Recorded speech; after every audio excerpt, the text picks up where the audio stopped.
चलो एक बार सबको नमस्कार करता हूँ और स्वागत करता हूँ अपने चैनल पे। आइए हम बात करते हैं प्रॉपर्टी जो है वो केमिकल प्रॉपर्टी की बात करते हैं। किसकी? केमिकल प्रॉपर्टी की। तो एक बार मैं इसको पूरा हटाता हूँ और आपको फिर मैं नए सिरे से ले चलता हूँ और पूरी डिटेल आपको समझाता हूँ, है ना। तो चलिए हम लोग बात करते हैं कि केमिकल प्रॉपर्टी में क्या क्या चीज़ें आपको समझनी है और क्या क्या चीज़ें आपको ध्यान में रखनी है। तो देखो, केमिकल प्रॉपर्टी में आपको दो तीन बातों को अगर समझ लिया आपने, इसका मतलब क्या हुआ कि पूरी बात आपने समझ लिया।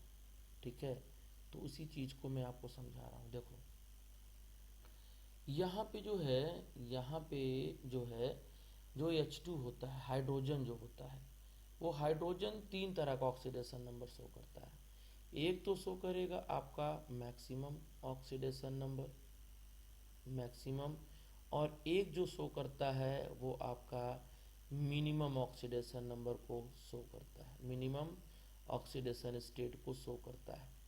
अगर मैक्सिमम की बात करो तो +1 होगा और मिनिमम की बात करो तो -1 होगा। यानी +1 और -1 की बीच की अगर बात किया जाए तो वो आपका कहीं न कहीं इंटरमीडिएट की बात करता है। तो इंटरमीडिएट क्या होगा? एक -1 है, एक +1, इसके बीच का नंबर अगर सर्च करो तो क्या होगा? 0। इसका मतलब क्या हुआ कि मुझे यहाँ पर 0 शो करना है। अब सवाल ये उठता है कि ये एजेंट किस तरीके का काम करने वाला है। देखो, जब कोई एलिमेंट इलेक्ट्रॉन को लूज करता है तो वो आपका क्या करता है? पॉजिटिव बनाता है। इसका मतलब जो इलेक्ट्रॉन डोनेट करता है, रिड्यूस करता है, उसको हम अगर रिड्यूसिंग एजेंट बोल दें तो कोई दिक्कत नहीं होनी चाहिए। ठीक है, यानी ये जो काम करेगा मैक्सिमम पर, वो आपका यहाँ पर रिड्यूसिंग एजेंट की तरह काम करने वाला है। ये भी आपको समझ में आ गया। और यहाँ पे अगर हम बात करें तो कोई एलिमेंट अगर इलेक्ट्रॉन को गेन करता है तो H नेगेटिव आता है। कोई भी, मतलब इसकी बात कर रहा हूँ। तो इलेक्ट्रॉन जो गेन करेगा वो क्या कहलाएगा? ऑक्सीडाइजिंग एजेंट कहलाएगा। तो जब हाइयर वाला रिड्यूसिंग है और लोअर वाला ऑक्सीडाइजिंग है, इसका मतलब 0 पर वो ऑक्सीडाइजिंग एजेंट भी काम करेगा और रिड्यूसिंग एजेंट की तरह भी काम करेगा। तो यही केस आपको समझना है कि किस किस कंडीशन में वो ऑक्सीडाइजिंग एजेंट की तरह काम करता है और किस किस कंडीशन में वो रिड्यूसिंग एजेंट की तरह काम करता है। इसी बात को समझना। ठीक है, तो चलो मैं आगे ले चलता हूँ आपको और वहाँ पे समझाता हूँ। देखो, मैं आपको पहले बताता हूँ कि रिड्यूसिंग प्रॉपर्टी इसका कैसे शो होता है, रिड्यूसिंग प्रॉपर्टी कैसे ये शो करता है। तो देखो, रिड्यूसिंग प्रॉपर्टी में एक बात ध्यान देना, रिड्यूसिंग प्रॉपर्टी में आप एक बार ध्यान दीजिएगा कि यहाँ पे जो H2 होगा, H2 होगा वो, यानी ये H2 की बात ना किया जाए, H की बात अगर किया जाए, अगर हम लोग H की बात करें यहाँ से, अगर हम लोग यहाँ से H की बात करें तो ये क्या करेगा? अपने इलेक्ट्रॉन को लूज करके और ये जीरो में, ये पॉजिटिव में कन्वर्ट होगा। यानी 0 से +1 मुझे बनाना है किसी भी हालत में इस रिड्यूसिंग प्रॉपर्टी में।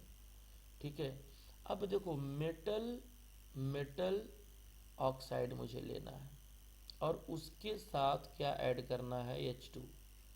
अब ये जब H2 रिएक्शन करेगा तो मेटल को अलग कर देगा और H2O अलग कर देगा।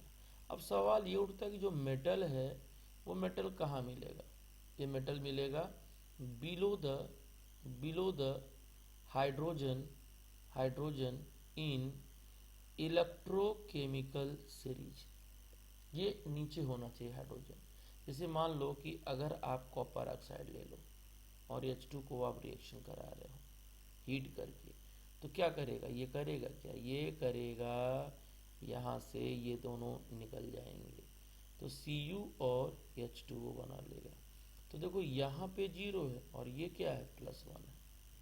ठीक है, इसी तरीके से अगर हम Ag2O ले लें और Ag2O को H2 से रिएक्शन करा दें हीट करके, तो क्या करेगा? देखो, ये आपका यहाँ से निकल जाएगा और Ag आपका बच जाएगा, यहाँ H2O निकल जाएगा।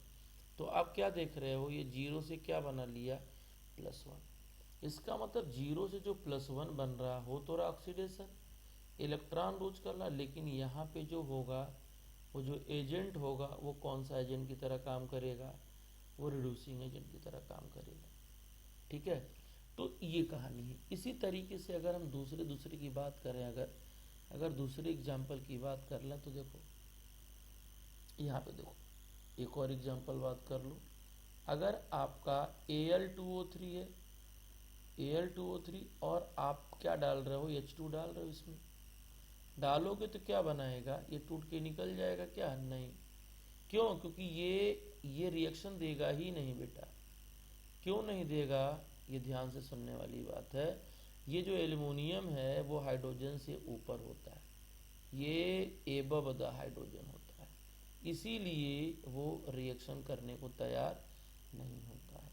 तो ये रहा दूसरा एग्जाम्पल। अगर समझ लो तो नॉन मेटल के साथ ये रिएक्शन कैसे करता है, नॉन मेटल के साथ। तो सिंपल सी बात है, कोई भी नॉन मेटल ले लो, अगर उसके साथ H2 का रिएक्शन कराते हो सनलाइट के या हीट के प्रेजेंस में, तो याद रखना ये हमेशा कोवैलेंट हाइड्राइड का फॉर्मेशन करता है।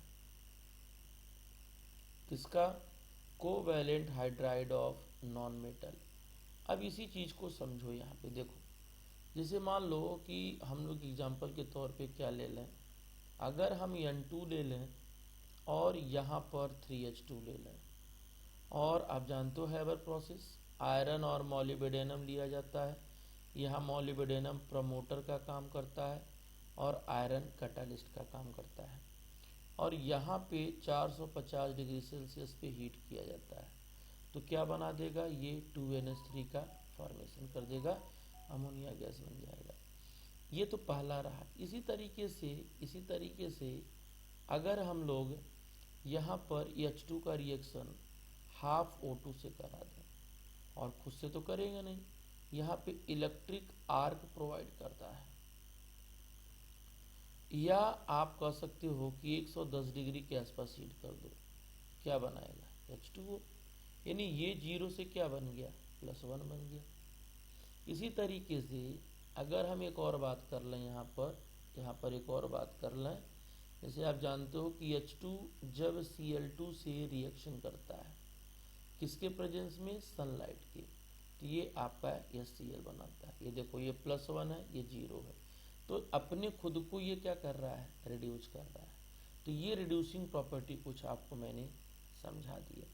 अब आपको ले चलता हूँ ऑक्सीडाइजिंग प्रॉपर्टी की तरफ। किसकी तरफ, ऑक्सीडाइजिंग प्रॉपर्टी की तरफ। अब ऑक्सीडाइजिंग प्रॉपर्टी क्या होता है, तो याद रखना, जो इलेक्ट्रॉन को गेन करे, जैसे मान लो H है, इलेक्ट्रॉन को गेन करा, H पे निगेटिव आ गया, ये 0 से निगेटिव आ गया, तो ऐसे कुछ प्रॉपर्टी आपको यहाँ पे दिखाना है, ध्यान देना है। अब क्या हुआ, ले रहा है, रिडक्शन तो कर रहा है, लेकिन ये क्या है, ये आपका यहाँ पर ऑक्सीडाइजिंग एजेंट की तरह काम कर रहा है। ठीक है, तो देखो यहाँ पे क्या होगा, कोई भी एक्टिव मेटल ले लो, कौन सा, एक्टिव मेटल, और उसका रिएक्शन H2 से कराओ, हीट कर दो थोड़ा, तो यहाँ पे जो बनेगा वो आयनिक मेटैलिक हाइड्राइड बनेगा, आयनिक मेटैलिक हाइड्राइड बनेगा। चलो देखा जाए कैसे बनता है, कैसे बनेगा, इसको जरा पता लगाया जाए। तो देख लो, पहला एग्जाम्पल आपके सामने ये रहा कि जब कैल्शियम H2 के साथ रिएक्शन करता है तो क्या बनाएगा, कैल्शियम हाइड्राइड, और इसको क्या बोलते हैं, इसका एक नाम होता है, इसको कहते हैं हाइड्रोलिथ बोलते हैं। ठीक है, इसी तरीके से अगर मान लो कि मैं सोडियम को लेकर के रिएक्शन करा दूं H2 के साथ, तो क्या बनने वाला है, H2 के साथ क्या बनेगा, ये बनेगा आपका सोडियम हाइड्राइड बनेगा। तो देख रहे हो कि ये अगर +2 है तो ये -1, ये +1 है तो ये -1, तो यहाँ पे देखो 0 से, अगर आप यहाँ देखो 0 से ये -1 बन रहा है, 0 से क्या बन रहा है, -1, यहाँ 0 से क्या बन रहा है, -1। तो मैंने आपको यही ना शुरू में समझाया है। तो ये कहानी होता है इसमें, इस चीज को आपको ध्यान से समझना है। इसी